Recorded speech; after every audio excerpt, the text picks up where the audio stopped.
So, all right, tomorrow. We need to talk about the women's 1500, right?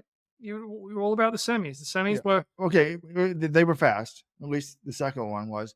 And yeah, we had the women's 1500 first thing on the table tonight. This morning we had the Repechauds 800. Brandon Miller, the Brooks Beast, ran pretty well. I mean, good 144. credit to Brandon Miller. I talked to him after the prelim, and he said, "That wasn't me, man. That's not indicative of the shape I'm in right now." And I'm like, "Well, he's got another chance to prove it."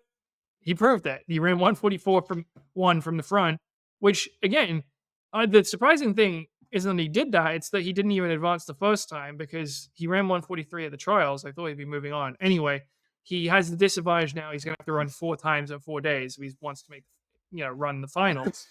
But But I he mean, did look very good, and now all three Americans are in the semis. yesterday he got last place and went 146.34. It's just that's wild to me. But congrats to him. He survived the gulag. He's out. And then the first event tonight was the women's 1500 meter semis. And Faith Kipyegon, the world record holder, heavy favorite, 358.64. Georgia Bell, who, John, look up her best career finish at Cal. I think she ran for Shelby Houlihan's sister at Cal. Am I right about that? Bell was like a 203 woman, I think, as a teen. I think she made regionals like her freshman year, and that was about it. And then was right? an absolute disaster at Cal. Goes back to the UK, gets a real job. She's on like software sales. Starts biking a lot. And then comes back to running with, she's got Keely Hoskins' coach. Trevor Payne said, yeah. Who was her coach in high school. And now she's in the Olympic final. She was fourth, right? Indoors? Fourth world indoors. Her best finish at Cal in NCAA track. She was 43rd at the West Regionals in the 1500 in 2016, 439. So, and what was her 1500 meter PB? Her PB across college was 418 at Cal. She's now run 356. If you don't think coaching matters, take a look at that. And 156 for 800s. No, she's been fantastic this year. So she's into the final. And we're going to get into bad coaching. The reason why Americans are rocking this meet is because Ethiopia's coaching is so bad. It's just embarrassing. What about, speaking of Pac-12, well, I guess it's a Pac-12 school. Oregon's a Big Ten school now. It's going to be like, I don't know if you saw it during the swimming, like the ACC was congratulating Katie Ledecky because she went to Stanford, and Stanford's now in the ACC. This will be like the Big Ten can claim that's ridiculous. Claudia Kazimierska of Poland. No. I'm joking. I think it's absurd as well. But I am serious about giving her props because this woman, she was third at NCAAs this year. Yeah, because Providence girl was second. So she's from Poland. She runs to the University of Oregon. Third at NCAAs. Destroyed by Maya Ramsden, just like the rest of the NCAA was. And I told him, all right, she's pretty good. This summer, she ran 406 off her NCAAs. Then she ran 401, huge PB. And now in the Olympic semifinal, 4.21.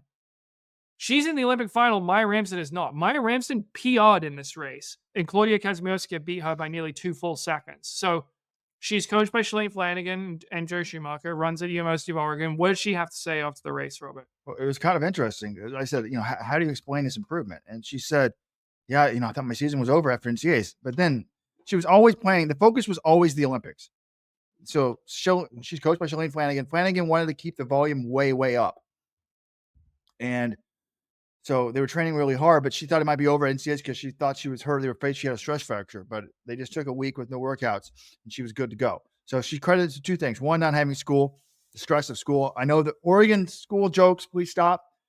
If you're from another country and English is not your native language, maybe Oregon's kind of hard. But hey, my brother got a lot better when he stopped going to college at Yale. So maybe if you're Polish going to Yale, Oregon, it's like an American going to Yale. But I think someone look it up. What is her major? I thought I told someone it was math. So maybe she's got like legit major. See if I can find it. And then she just thought really the tapering. Like they were at such a high volume that she tapered down and is running great. So she's into the final, the only NCAA athlete, 4.21 PB. and she had a 406 PB, 48 PB last year, 406. She ran that at NCAAs in the semis, and now is down to 4 flat. So congrats to her. That's amazing. Ramsden was coming back. She was in like 10th or 9th, 8th or she moves into 6, about 12 to 15 meters from the finish line. 6 qualify, and then 2 Spaniards come by her. Aguada Marquez 40190 makes it. Esther Guerrero 40194 does not make it. So Elle St. Pierre looked pretty good in this feat, 359.74. Laura Muir 359.83. Laura Muir said afterwards, "This is her 8th straight global final." That's impressive. Her and Kipyegon every final since 2015, and Kipyegon's like Laura Muir, she's only finished lower than 6th once across those 7 finals that she's run so far. I'm like, wow, that's really consistent. And then you look at Faith Kipyegon hasn't finished lower than the 2nd in any of them. So it's just, these 2 women have been the 2 most consistent women in this event across the last decade. Obviously, Kipyegon's the GOAT, but Muir has 2 medals, and she just ran a PB in her last race. So she's going to be in the hunt for another one. But there are a lot of women. I mean, she was beaten by a number of people in that race. So there are going to be a lot of women. They all expect, the women I talked to, they said, well, you can never 100% tell how it's going to be, but the sense is it's going to be a low 350s race in the final, which is what the last couple World Championship finals have been. By the way, Burke Hylam, who ran like an idiot yesterday, who went out in 58.202, she's been all amazed. She can only run a 403. Nelly Chipchirchir of Kenya is also out. The second heat, I was really into this heat. And for one reason, our gambling guy wants to know how we think about Tsegay, and that she looked terrible. She's a world record holder in the 5,000. She looked in the 5,000. I said, look, I want to see how she runs in this 1,500 semi before making any predictions for the 10,000 final, which is tomorrow night.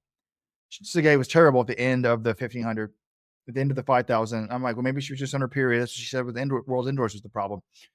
But Tsegay takes it out hard. I think it was like 62. 64 is 4 flat pace. And these girls end up running. You had to run 356.69 to make it. That was 6th place. National record for Agathe Guillemay of France. Congrats to her. 7th and 8th get a nice consolation prize. It's kind of interesting because a Polish woman, Weronika Lizakowska, she doesn't make the final, whereas the NCAA athlete from Poland did make it, but she runs 357.31 national record, as does Marta Perez of Spain. So 2 national... Italian record, 358.11 for OAC. 10th place. So you get a lot of women not going, but 8, 9, 10, 11, all PR. Tanaka broke 4 flat. Everybody in this field, except for American Emily Mackay, broke 4 minutes. So it was quite fast. But on the last lap, I saw all I needed from Tsegay. She did not look good to me. She doesn't look good. Her tactics are always bad. She's not going to beat Faith Kipyegon. And that begs the question. Is Faith Kipyegon unbeatable? And if it's not Tsegay, which I agree with you, it's not, who has the best chance? Especially because Tsegay is going to be doubling back from the 10K final the night before, we think, if she runs the 10K. Can Kipyegon lose? And if so, who's the best chance to do it? I don't think Tsegay is going to medal, particularly if she doesn't run the 10, if she runs the 10. But this is easy to me. And I've already written this on the homepage, put this up in the article. The Cole Hawker of this race is Jarabe Welteji. I think a lot of people are like Jessica Hull. Kipyegon's run, 340? That's the world record now. 349.04. And there's 2 women at 350. We say normally you got to be 2 seconds better, but Tsegay's not going to touch her.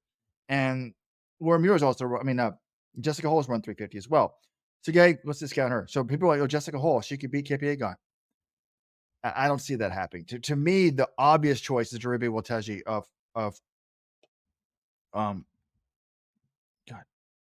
Ethiopia. Ethiopia. I'm trying to pull up the stat here. So why do I think that she's got the best bet? Well, this is very easy. First of all, she's run 353. It's 3 seconds slower than Hull, but she's significantly better than Hull. She's never lost to Jessica Hull in a 1500 that they both finished. She did DNF Doha this year. She comes into this race on a 2 race win streak. She won the LA Grand Prix, USATF LA Grand Prix. She won Prix, where she crushed Jessica Hull. She beat Jessica Hull by more than 2 seconds. Jessica Hull kept it pretty close to Faith Kipyegon when Kipyegon ran her world record. She was 1.77 seconds behind. This girl beat her by 2 seconds. So if she's 2 seconds better than Hull, that means she's right there with Kipyegon. So the transitive property doesn't always apply, but I kind of compared it to the men. We knew on his best day that Jared Naguse can run close to Jakob Ingebrigtsen because he was right there in that 3:43 mile last year. Cole Hawker was beating Naguse at USA's. Well, Welteji beats Hull. So she's not only that, she got the silver last year. So she's a proven person. She's 22. When do you most improve? She kind of also reminds me of Kenneth Rooks. She's not a 353 woman. I think she's at least 350. She looks so much better than Tsegay to me. She looked great today. So you improve when you're young. Her PR is really better than it is. And she beaten Kipyegon before. She won the road mile. Some people say, the road mile doesn't matter. She's not. Well, Kipyegon was also coming off illness. So. I don't care. She's fearless. And she's got great speed. This is a woman that ran 159 at 16. She ran 157 at, I believe, 18 or 20. So check out the article.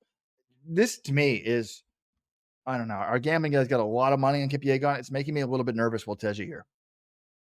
I mean, Kipyegon still has to be the heavy favorite because, I mean, I compare this to the men's 1500. She doesn't have the weaknesses that Jakob does. She's still got a sick kick. And I guess the reason we're a little low on Kipyegon is you think there's someone who's somewhat close to her level in Welteji, and she got beaten the 5K. But to me, getting beaten the 5K isn't a red flag. She got beat by someone who's a world record holder, someone who could go down as, one of the all-time distance greats, Beatrice Chebet. She's only 24. If she does what I think she's capable of doing, I don't think that's something like, that's more the greatness of Beatrice Chebet rather than, we really have a ton to worry about with Kipyegon. But say the same thing I said with the Sydney exercise.